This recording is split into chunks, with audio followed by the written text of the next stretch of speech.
This wasn't something new. It had actually started even before Haranthi's stepfather got married to her mother. But now it was happening more frequently. Back then, Mr. Thirindu had begun asking for Haranthi to serve him instead of her mother. It didn't take long after her mother's passing for things to escalate. Thirindu made it clear that if Haranthi refused to comply, she'd be kicked out of the house. Fearful of losing her home and with nowhere else to go, Haranthi felt trapped. For years, she had no choice but to endure and follow her stepfather's demands, living under his constant threats. Hey there, and welcome to our channel. Today, we're bringing you another jaw-dropping and real story from across the globe. This time, we're heading to Vavuniya town, nestled in the northern province of Sri Lanka, to uncover a heart-wrenching tale. Our story shines a light on a woman caught in an unimaginable nightmare, forced to serve her father, her older stepbrother, and her younger stepbrother, all for the sake of her husband. What's the full story behind this tragic ordeal? Stick with us as we dive deep into this shocking and unsettling case.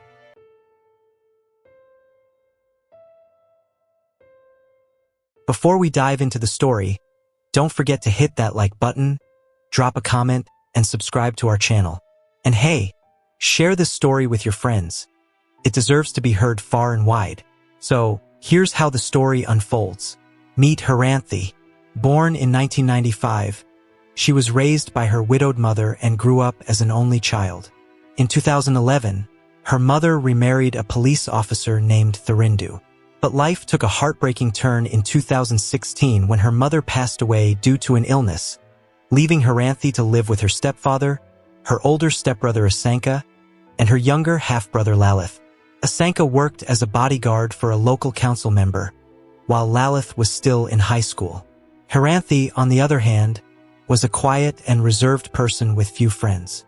However, there was one person she held close, a friend named Upal.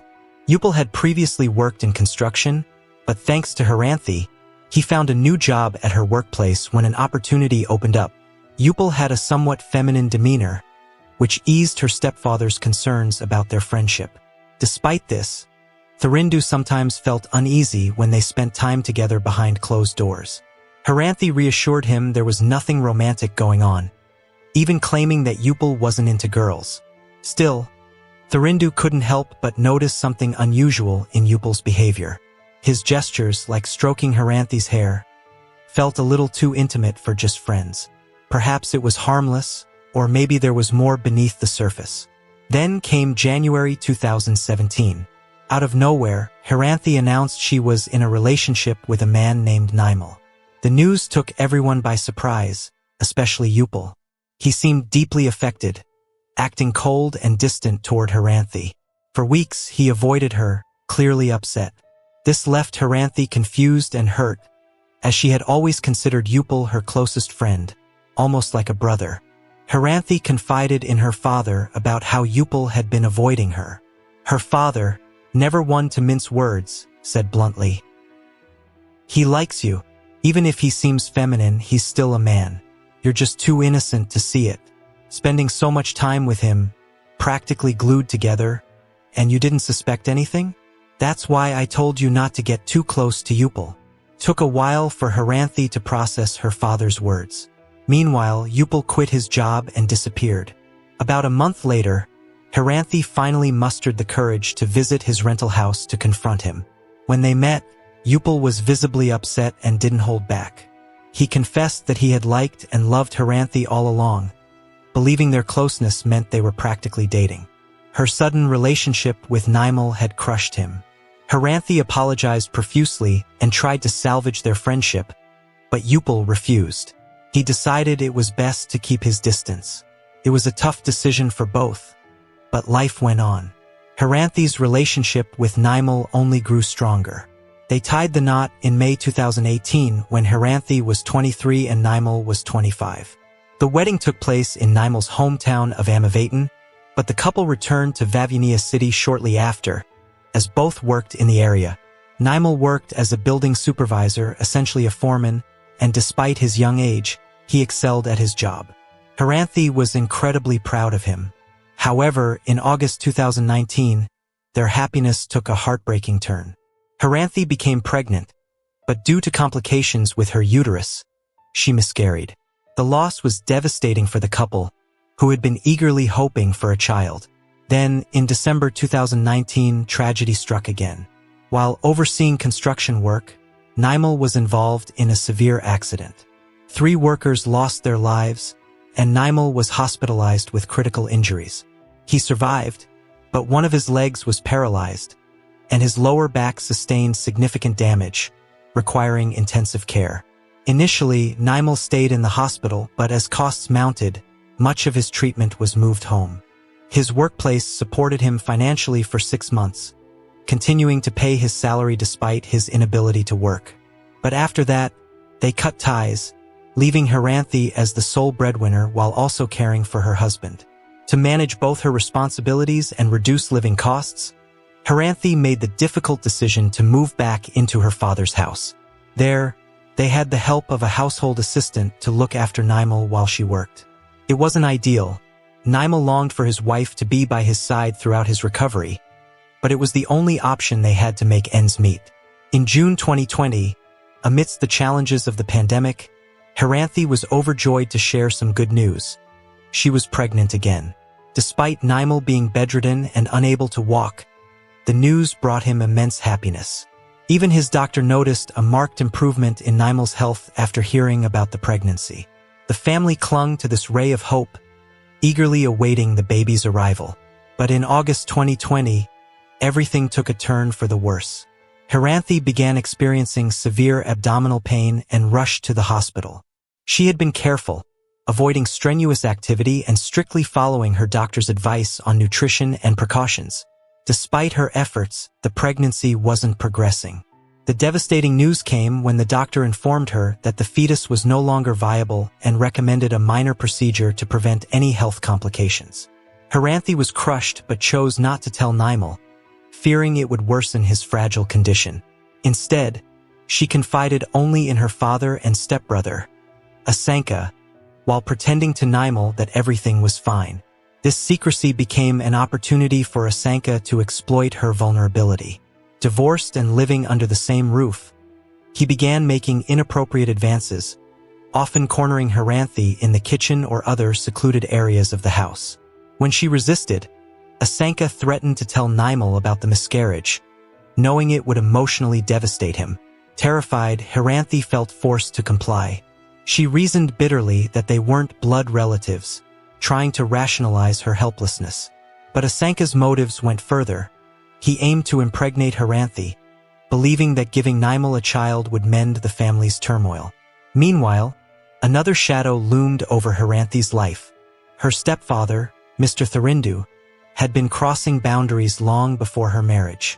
After Haranthi's mother passed away, he began making inappropriate demands under the guise of needing her care. His behavior escalated over the years, with threats to throw her out of the house if she didn't comply. Now, his advances became even more frequent, adding to the unrelenting pressure on Haranthi.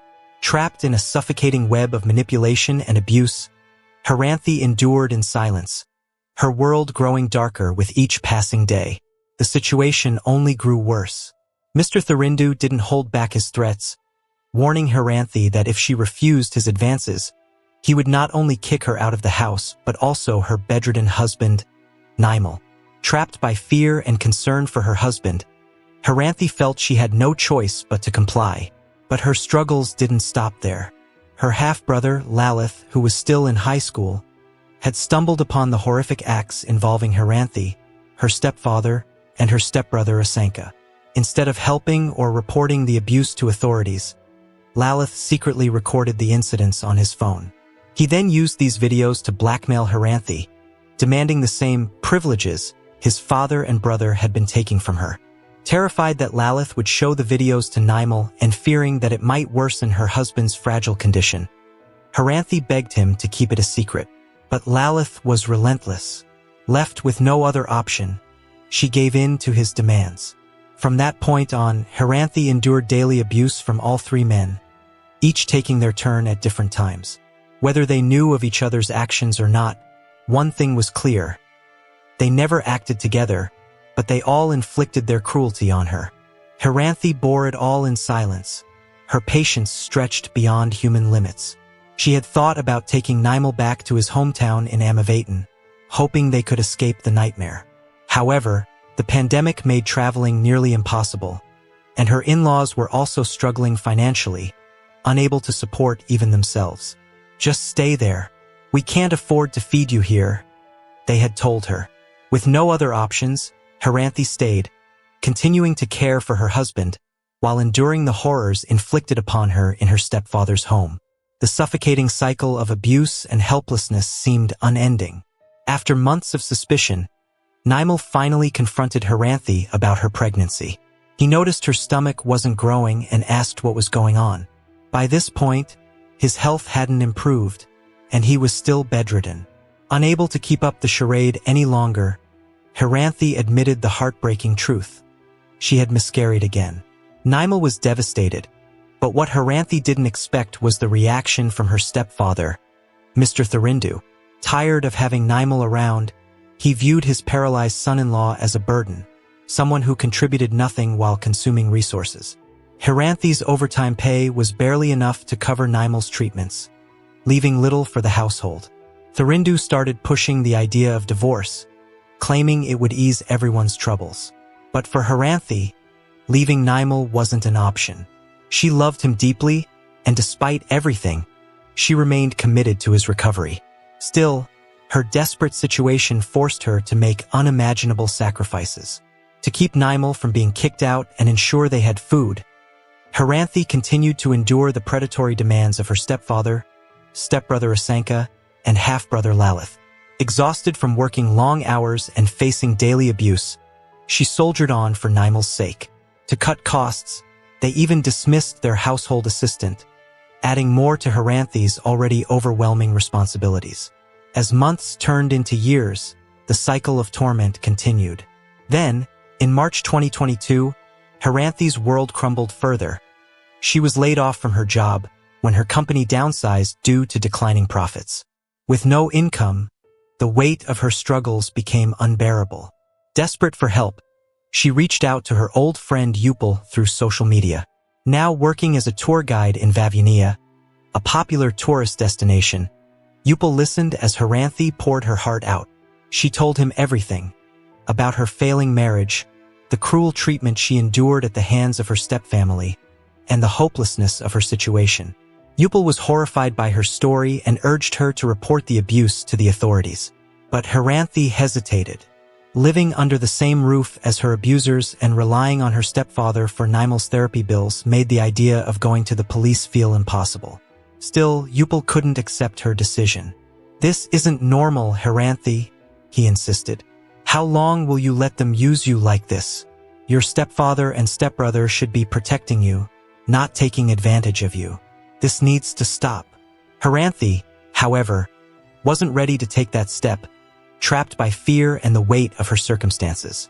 One afternoon in early May 2022, Upal decided to visit Haranthi and Naimal at their home. Asanka, who was off work that day, was also there.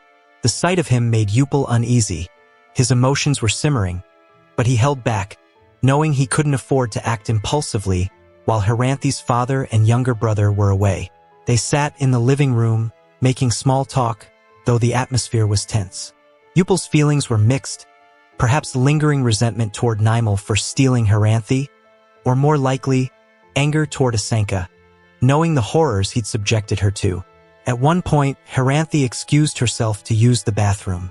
Moments later, Asanka got up and followed her, raising Upal's suspicions. Claiming he needed the toilet too, Upal followed closely behind. What he saw next shocked him. Asanka forced his way into the bathroom where Haranthi was, locking the door behind him. Enraged, Upal shouted, "Hey, that's your own sister. What the hell are you doing?" Asanka barked back, and the confrontation escalated. Tempers flared, and soon punches were flying. Despite his strong build, Upal found himself matched by Asanka's aggression. Haranthi tried desperately to intervene, screaming for them to stop, but the fight only grew more chaotic. At one point, Asanka grabbed a non-stick pan from the kitchen and swung it at Yupil, who retaliated with equal force. In the commotion, Naimal struggled to get up from the couch, leaning heavily on his walking stick, but his movements were too slow to make a difference. Meanwhile, Asanka ran to his room, and Yupil, consumed by anger, chased after him. What Yupil didn't anticipate, or perhaps momentarily forgot, was that Asanka, a bodyguard by profession, kept a firearm. In a moment of fury, Asanka fired several shots. The gunfire echoed through the house, and Yupil collapsed, lifeless. Haranthi and Naimal screamed in horror as neighbors rushed over, alarmed by the noise. Asanka tried to escape through the back door, but residents who had gathered outside quickly caught him and handed him over to the police. During the police interrogation, the truth finally came out.